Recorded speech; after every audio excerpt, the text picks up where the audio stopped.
Ingamanong kapampangan lingwahe ang kalupan ng lingwaheng Tagalog.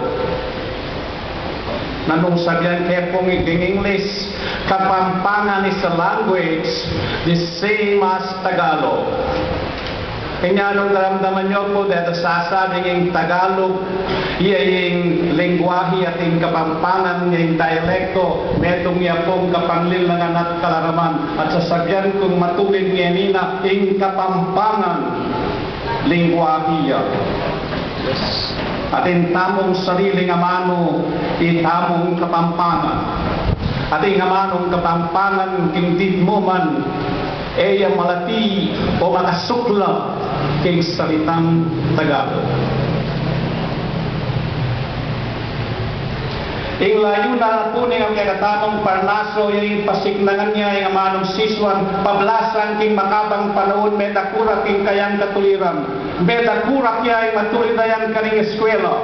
Pablasa kasing babawa during kagatamong kayanakan, bang pagsalita lang yung amanong ang siswan.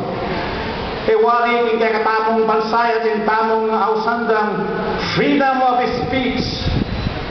Pero po king makabang panahon ang freedom of speech may bawal ya, may supul ya.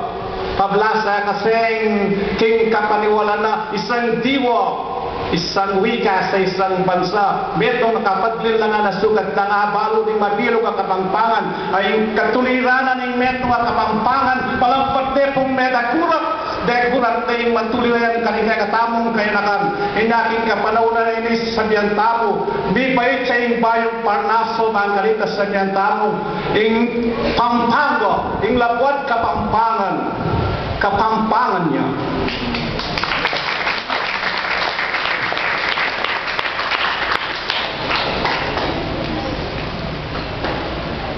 Isang diwa kanu, isang wika, isang bansa.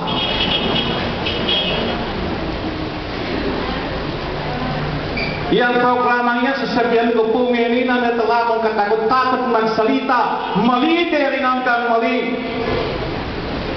Sasabihan ko pong mali, pablasan lalabagane po yung masasabi king banal na kasulatan. At nga na po ng istorya makadalang kayo.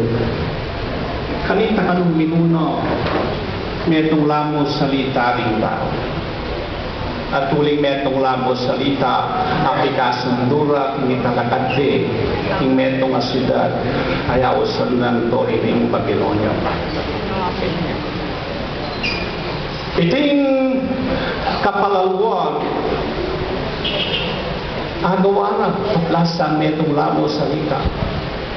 Dapat yung Diyos king kabiasmana balo ng iting kalapastanganan meging uyat siya yung metong mong salita. Lalo po yung gewangan ng Diyos. Yung may itubod ka rin kayang ang arkanghel, may itubod ka rin kayang anghel. Nuneya mismo. Yan mismo tinipaya at gilwanalo. Pakanyan niya may sundo in tori ng Babylonia. Nung in Diyos mismo, buring metong mo salita, sa kamong inisabyanda, isang diwa, isang wika, isang bansa, kapati. Kaya sa mabuhari natin ginoon.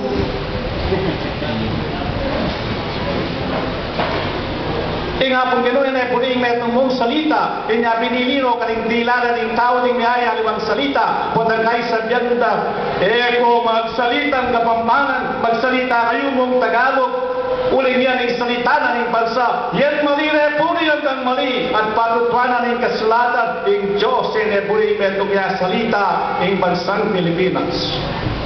Kaya misasan medong tao ko, baan kalita ipakilala tamo kaya katamong kasalpantayanan kaya tamiglalang kaya katamo at miglalang kaling hanggang salita kaya ting magilo kayato. Kaya ito. Kaya nagaburiyan ng apong kino, ting maging metong yamo salita ting bansang Pilipinas. Mayat na hamuro. Tutuyan nga namin tete in Department of Education. In Department of Education ngayon, Kinipaya ing order number 74 nung numi paturune karing anak kamagaran mag-umpisa karing grade 1 hanggang grade 6 ing amanong siswan. Bakit niya ni paturune? Kasi bumi kaya ting pamagaran at king pamagaran na yan atuklasan da. King den palang anak ang magsalita kingamanong siswan, mas malagwa na pag mabiyasa kesa karining magalang English ng Tagalog.